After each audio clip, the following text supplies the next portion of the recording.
A new planner halfway through the year can feel like a fresh start. And honestly, sometimes it is.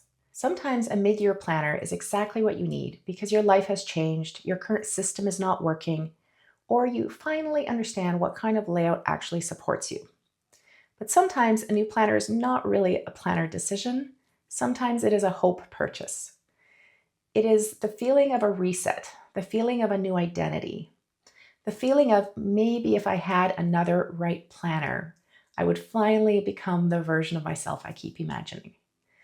And because there's a lot of half price sales right now, Sterling Inc. has one coming up in a few days, and planner launch season is not far away, I thought this would be a good time to talk about the bigger question. Should I buy a planner halfway through the year? Not from a judgmental place, because I love planners, clearly, but from a better decision place. Because this channel is about building a bigger life through better decisions, practical systems, personal growth, and intentional action. And sometimes the better decision is pausing long enough to ask what job you actually need the planner to do. So here are the questions I would ask myself before buying a planner halfway through the year. Maybe the wrong size. Maybe the layout does not match your brain. Maybe you need more space. Maybe you need less space. Maybe your responsibilities changed. Maybe your work changed. Maybe your health changed. Maybe your current planner made sense in January, but it does not make sense anymore. And that happens. A planner that worked for you one season of your life may not work for the next season. So I do think there are completely valid reasons to buy a planner halfway through the year. But sometimes the planner is not really the problem. Sometimes the real problem is that we are overwhelmed. We're avoiding decisions. We're trying to plan two versions of our life at once, or buying that fantasy version of ourselves instead of the actual life we are living right now. And I say that with love because I have absolutely done that. I have bought things because they represented the person I wanted to become, not necessarily because they solved a real problem in my current life. So before I'm buying a mid year planner, I would ask, am I trying to solve a planning problem, or am I trying to buy the feeling of starting over? The second question, what job will this planner have? This is the question that has made the biggest difference in my own planning system. I'll be talking about this fella tomorrow. And every planner needs a job, not just a vibe, not just a color, not just the paper that you love that makes you feel like an organized person for 5 minutes. An actual job. Is the planner for daily planning? Is it for work? Is it for content? Is it for memory keeping? Is it for health tracking? What about finances? Because if I cannot name the job, I probably need to pause. That does not mean I can never buy it. It just means I should be honest that I may be buying it because I like it, not because my system needs it. And there is a difference between those two things. The third question, is the sale making the decision feel urgent? Sales are tricky because they can genuinely be helpful. If there is something you already wanted, already researched, already know you will use, and it is now discounted, that can be a great time to buy. However, the sale can also create artificial urgency. It can make something feel like a good decision just because the price is lower. I can personally attest to that. And this is the line I keep coming back to, however. A deal is only a deal if it solves a real problem or supports the life I'm actually building.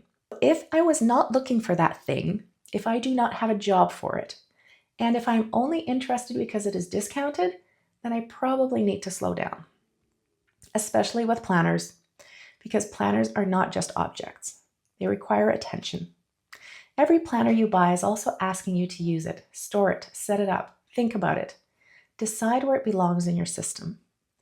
So the question is not only, can I afford this planner? The question is also, do I have the capacity for this planner? The fourth question, is the size and format actually right for me? This matters so much with planner sales. Sometimes the exact layout, size, or format you want may not be available. And then it becomes very easy to convince yourself that something close enough is good enough because the price is good. But close enough is not always close enough. If you know you do not like a certain size, a discount probably will not make you like it. If you know you need more writing space, a tiny planner may still frustrate you. If you know you never reach for a certain format, It may not magically become your favorite just because it was on sale. So I would ask, would I still want this planner if it was not discounted? Would I still choose this size if every size was available? And would I still buy this layout if I was making the decision calmly? The fifth question, will it arrive in time to matter?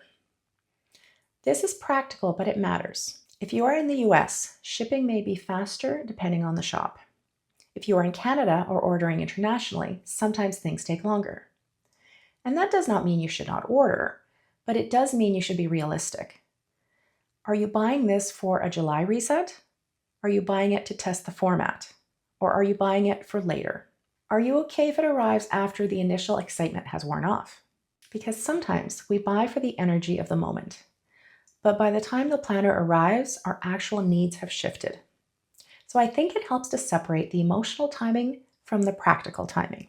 The sixth question, can I use what I already have first? This is not me saying never buy another planner. Again, I love planners, but sometimes the most powerful reset is not a new planner. Sometimes the reset is deciding what your current planner is responsible for. Maybe your current planner does not need to be abandoned. Maybe it just needs a clearer job. Maybe it needs fewer expectations. Maybe it does not need to hold your entire life. Maybe it only needs to hold your appointments or your content plan or your health notes or weekly priorities. Not everything all at once. This is where I think a lot of us get stuck. We expect one planner to hold every version of who we are, and then it cannot do that perfectly. We think the planner failed. But maybe the planner did not fail. Maybe we asked it to do too many jobs. The seventh question, will this planner support the bigger life I am building? This is the real question for me. Not just is it pretty, not just is it on sale, not just do other people love it, but will this planner support the bigger life I am building? Will it help me make better decisions? Will it help me follow through? Will it reduce stress? Will it support my health? Will it support my work? Will it help me manage money? Will it help me create more freedom? Will it help me remember my life? Will it help me become more consistent? Or will it become another object that makes me feel temporarily excited and then quietly overwhelmed? Because I do not think planners are frivolous when they are used well. A good planner can support your life. It can hold decisions, it can hold plans, it can hold evidence, it can hold progress. It can help you see patterns. It can help you come back to yourself. But a planner cannot build the life for you. It can support your action, but it cannot replace it. So would I buy a planner halfway through the year? Maybe. If it had a clear job, if it solved a real problem, if it was the size and format I would actually use, if the sale made a good decision better, not a vague decision feel urgent, if it supported the life I'm building now, not just the fantasy version of my life. And if you were looking at the Sterling Ink sale or any mid-planner sale, I would use that same filter. There may be great deals. It may be a really good chance to try a format you have been curious about.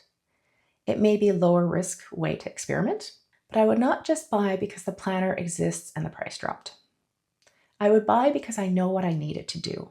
For me, the second half of the year is becoming less about finding the perfect planner and more about building a planner system that supports my real life. The work, the content, the health, the money, the home. The bigger life I keep saying I want. So before you buy a mid-year planner, maybe ask yourself, what problem am I solving? What job will this planner have? And does this purchase support the life I'm actually building? Because a fresh start can be beautiful, but the real magic is not in the blank pages. It is in what you do with them. In my next video, I'm going to share my actual mid-year planner lineup and what I'm using now, what each planner is for, and why I've stopped expecting one planner to do everything. That probably has been the biggest shift for me this year. Some planners help me move forward. Some planners help me remember. Some planners help me track progress. And some planners help me stay grounded. And once I stopped asking one planner to hold my entire life, my system started making a lot of sense. So I'd love to know, Are you tempted by any mid-year planner sales? And if you are buying something new, what job is that planner going to have? Because I think that is the question that matters most. The goal is not more planners for the sake of more planners. It is better systems for a bigger life.